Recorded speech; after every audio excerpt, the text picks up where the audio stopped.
Bonjour, bienvenue sur les fréquences de Tendance Ouest en Normandie, après sur la planète Terre ou la planète Mer grâce au tendanceouest.com. Aujourd'hui, deux invités, Lucie Philippe, qui est originaire de Normandie, et puis Pierre de la Bénardière, qui est originaire de Bretagne. Peut-être tous les deux quelques mots pour vous présenter. On commence par vous, Lucie Philippe, bonjour. Bonjour, bonjour Jean-Luc. Moi j'ai 29 ans et je suis infirmière à Avranches. Et quant à vous, Pierre, quel est votre itinéraire professionnel ? Alors bonjour à tous, moi Pierre, j'ai 30 ans et alors auparavant moi j'étais infirmier chez les pompiers à Paris. En fait je travaillais dans un camion qu'on appelle l'ambulance de réanimation, c'est-à-dire que j'étais avec un médecin, un ambulancier et on partait sur toutes les grosses urgences vitales de Paris. Donc on était sur le terrain, on était la première ligne et par exemple dans le cadre d'un arrêt cardiaque, c'est très fréquent de voir les témoins qui ne font pas de gestes de premier secours et pourtant c'est primordial. Les gestes sont simples. C'est pas évident d'intervenir, mais ça permet de sauver des vies et c'est aussi pour ça que nous, on veut aller sur le terrain et faire notre projet qui est de former les enfants aux gestes qui sauvent. Alors dans le contexte actuel de pandémie du Covid-19, j'imagine que votre projet prend un accent particulier, Pierre ? Eh ben oui, tout à fait. Alors déjà, il a été repoussé de 1 an parce qu'initialement, on aurait dû partir l'année dernière. Après, le contexte a fait qu'on a préféré repousser. On le regrette pas parce que d'autant plus notre projet va nous amener jusqu'au Sénégal et ce sont des endroits où les frontières sont encore fermées à l'heure actuelle. Donc nous, il y a un petit flou sanitaire pour le moment, mais il y a des idées et on va dire qu'il y a un plan A et des plans B. Donc peur pas espoir, on part cette année. Alors comment vous êtes-vous répartis les rôles entre vous, Pierre et Lucie, puisque vous allez partir en bateau pour montrer ces gestes qui sauvent. Quelques mots d'explication sur cette mission ? Nous, on intervient vraiment dans les écoles. Donc souvent les ports sont au courant de notre venue, parce qu'en plus de ça, on était accueillis à titre gracieux dans tous les ports de la Normandie. Donc ça aussi, on peut vraiment les remercier, tous ces directeurs de ports et toutes ces municipalités qui ont fait le choix de nous accueillir. Donc on était attendus, on est un bateau un peu particulier quand même. Les gens souvent ils disent ah oui c'est vous sauf qui peut qui allez dans les écoles demain quoi. Donc il y a cet aspect-là qui est sympathique et puis souvent on reste à 2 à 3 jours et on intervient dans les écoles qui sont souvent à proximité du port. Et quelles sont vos compétences maritimes ? Vous avez beaucoup navigué, Pierre ? Alors moi j'ai déjà fait une transatlantique retour sur un voilier où j'avais fait le Brésil jusqu'au Cap-Vert. Donc et puis de ça je navigue quand même assez régulièrement. On a pas mal régaté malgré le Covid qui a quand même arrêté beaucoup de manifestations nautiques. Enfin j'ai aussi pas mal de compétences dans tout ce qui va être bricolage, préparation du bateau et ça mine de rien c'est 80% de la réussite du projet. Hein. Si le bateau est prêt, qu'il est fiable et qu'il nous emmène de l'autre côté, c'est déjà une réussite. Même si vous êtes capitaine à bord, celle qui commande, c'est la mer qui doit vous laisser passer en fonction de son humeur. Ouais, bien sûr, on va demander un droit de passage en espérant qu'il soit accordé. Il faut savoir être humble et ça sert à rien de forcer le destin. On part 1 an, s'il faut retarder un départ pour partir en sécurité, c'est ce qu'on fera, quoi.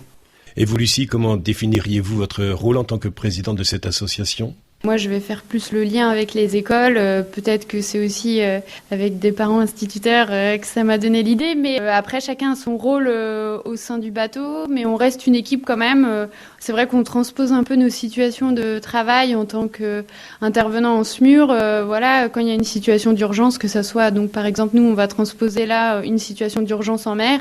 Et on va discuter ensemble pour résoudre le problème. C'est sûr que Pierre est le capitaine, mais j'aurais aussi, il va écouter mes questions pour répondre ensemble à la situation. Donc c'est vrai que notre travail nous aide aussi à répondre à ces moments de stress et de navigation qui peuvent être compliqués. Un beau projet, celui que de sauver des vies. Vous êtes 2 infirmiers, un bateau pour promouvoir les gestes qui sauvent et initier au secourisme. Alors, Sauve qui peut est une association de loi de 1901 reconnue d'intérêt général. Vous êtes aidé par différents sponsors, mais vous êtes aussi aidé par les municipalités. Pour mener un projet comme celui-là, seul c'est compliqué. Donc on a réussi à fédérer des gens autour de nous, des entreprises qui ont décidé de nous accompagner. Il y a des partenaires techniques qui ont décidé de nous accompagner, des municipalités, certaines financièrement, d'autres avec du matériel. Donc c'est grâce à eux qu'on arrive à partir aussi et on peut leur dire que merci. une vague pandémique, vous n'êtes pas non plus insensible à ce qu'en peuvent faire les navigateurs, puisque vous-même, vous allez partir sur ce bateau qui a comme nom « Sauve qui peut ».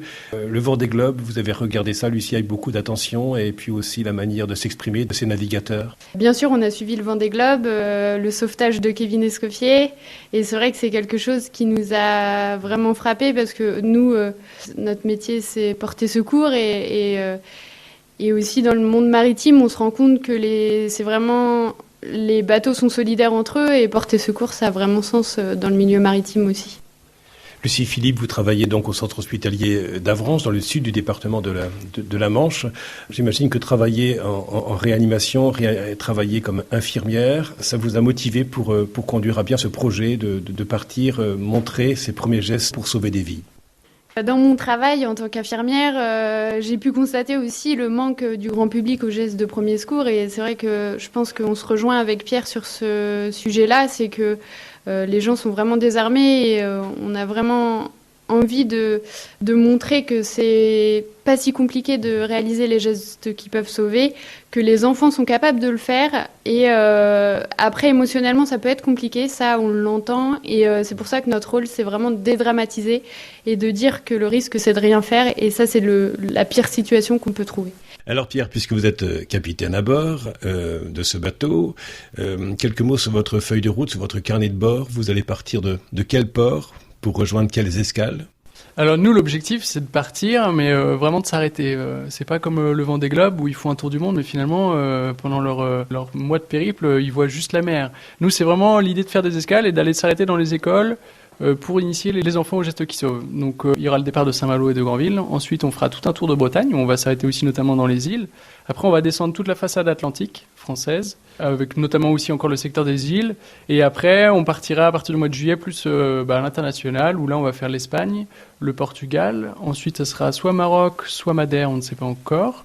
Ensuite, on va aller aux Canaries. Ensuite, le Sénégal, où on va rester 1 mois. Ensuite, on va aller au Cap-Vert. Et là, après, ça va être la porte d'entrée pour la transatlantique. Novembre-décembre, on sera prêt pour la transatlantique. Et la date de départ avec vous, Lucie, qui est donc la présidente de cette association, qui a pour nom Sauve qui peut, le même nom que le bateau. La date de départ pour le grand voyage, donc ça sera le 16 avril prochain. Ça sera 2 départs finalement, parce que c'est vrai qu'on a une Normande et un Breton, donc forcément on est obligé de faire 2 départs. Donc ça sera un départ de Saint-Malo et un départ de Granville également. Pierre, vous voulez ajouter quelque chose ? Oui, parce que le bateau, on le prépare à Saint-Malo, donc on va partir de Saint-Malo, mais en fait, le Tour de Normandie aurait dû se clôturer avec des interventions dans les classes de Granville. C'était pas possible parce qu'on est resté bloqué à cause du mauvais temps. Et donc en fait, cette école-là, on n'y est pas encore allé. Et le projet, ce serait toujours d'y aller à la voile. Donc dès le départ de Saint-Malo, on passerait faire un petit crochet à Granville pour aller intervenir dans ces écoles-là. Et puis, étant donné que Lucie aussi a de la famille et qu'on a des amis ici, ce sera l'occasion de faire un petit peu un deuxième départ.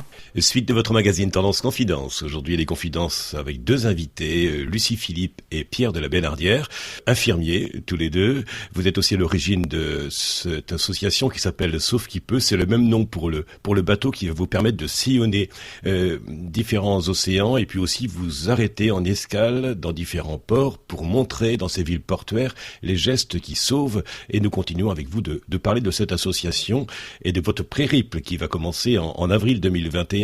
Quels ont été à tous les deux vos cursus pour ceux qui prennent en cours cette émission de radio ce dimanche matin sur Tendance Ouest ? Au début, j'ai commencé avec une fac de sport. Et en parallèle, j'avais commencé à travailler un peu avec les pompiers et à me former au secourisme. Et c'est là aussi, à force de faire des postes de secours et d'expérience, je me suis dit, tiens, pourquoi pas aller un peu plus dans le soin, c'est quelque chose qui me plaît. Après, j'ai fait mes 3 ans d'école d'infirmier à Granville. Et après, j'ai travaillé directement chez les pompiers à Paris. Et quant à vous, Lucie Philippe, quelques mots sur votre parcours professionnel ? Depuis toute petite, j'ai toujours voulu travailler aux urgences. Ça a toujours été, c'est vrai que c'est quelque chose qui a toujours été une envie pour moi de travailler aux urgences. Donc après, j'ai fait 1 an de médecine, puis finalement, je me suis tournée vers infirmière où j'ai fait 3 ans d'infirmière, ma formation à Rennes. Et donc, depuis 5 ans, je suis à l'hôpital d'Avranches-Granville. Ça fait 5 ans à peu près. Nous avons beaucoup entendu parler du personnel soignant. Au premier confinement, nous nous souvenons des personnes qui applaudissaient à la fenêtre. Vous avez vu une évolution au cours de cette pandémie de la Covid-19 ? Sur le premier confinement, on a vraiment été soutenus par par les entreprises, on a eu vraiment beaucoup de cadeaux et de soutien, les applaudissements. Je pense qu'ils se sont rendus compte de l'utilité des soignants, que des fois on oublie un petit peu quand on n'est pas malade. Et là, c'est vrai que le Covid nous rappelle que ça peut toucher tout le monde. Et c'est vrai que là, je pense que les gens s'essoufflent un peu. On a tous envie de liberté malgré ce Covid. C'est quelque chose qui est un petit peu compliqué à vivre, je pense, pour tout le monde. On espère que le vaccin pourra nous libérer un petit peu. Sauf qu'il peut, comme nom d'association ou comme nom de bateau, ça peut montrer aussi qu'on a envie de partir. C'est courage, fuyons, non ? Ça peut dire cela comme sauf qui peut, c'est-à-dire celui qui a reçu la capacité de sauver, c'est-à-dire qui a appris les premiers gestes. Alors ouais, nous c'était dans ce sens-là qu'on l'entendait. C'était vraiment sauf qui peut, donc celui qui a les compétences pour le faire. On n'est pas dans une dynamique de fuite, d'expérience en plus. Ça nous est arrivé de contacter le cross parce qu'il y avait des bateaux en détresse à côté. Et bon, c'est là où on a eu le contre-coup de notre nom, parce que quand tu fais cross bord de sauf qui peut, c'est un petit moment de solitude. Lucie, la mer, c'est aussi un lieu d'émerveillement, mais aussi un lieu de détresse. C'est sûr qu'être dans la nature, avoir les ciels étoilés la nuit, ça va être notre quotidien bientôt. Et c'est vrai que c'est quelque chose qui peut être autant merveilleux que la tempête. Ça peut faire peur aussi. Il y a des moments de doute, c'est sûr aussi. Mais d'avoir cette rencontre-là avec les enfants par l'intermédiaire de la mer, c'est quelque chose de nouveau qu'on crée par notre projet. Et je pense que ça fait rendre compte aux enfants aussi. Ils sont venus en bateau, ils sont venus nous voir en bateau pour nous exprès, avec une empreinte carbone qui est presque négative, des valeurs qui nous étaient chères. Et c'est vrai que utiliser la mer comme moyen de transport, c'est vraiment quelque chose qui compte pour nous. Alors, puisque vous allez intervenir dans les différentes écoles de villes portuaires, Pierre et Lucie, comment réagissent les enfants lorsque vous leur montrez les gestes de premier secours ? Sur les gestes qui sauvent, on a des questions qui sont intéressantes parce qu'ils se rendent compte de la mort, surtout avec cette période de Covid. Et on a des questions également de la part des enfants, mais ça vous arrive de prendre en charge des arrêts cardiaques ? Parce que moi, je préfère faire les gestes sur Bobby, c'est notre mannequin qui s'appelle comme ça. C'est vrai qu'on a eu des enfants qui nous ont dit moi, je veux être pompier, moi, je veux être infirmière, moi, je veux continuer à faire les gestes qui peuvent sauver. Et c'est vrai qu'avoir déjà ce discours-là en primaire, c'est vrai qu'on est content. C'est un beau discours, je pense, avec des bonnes valeurs. Et quelles sont les réactions de ce personnel soignant que vous pouvez rencontrer à l'occasion de vos interventions dans les écoles ? Une institutrice qui nous a dit moi je suis super heureuse que vous interveniez dans ma classe parce que votre intervention permet de rendre compte à l'enfant de prendre soin des autres, de plus regarder que par soi-même, mais de dire fais attention à l'autre. Et c'est vraiment quelque chose aussi qui est intéressant dans nos initiations d'apporter. Pierre, quel est votre regard d'homme justement par rapport à ces différentes questions d'enfants ? Peut-être que vous-même, vous avez été sensible à tel et tel témoignage d'enfants que vous pourriez livrer aux auditeurs de Tendance Ouest ?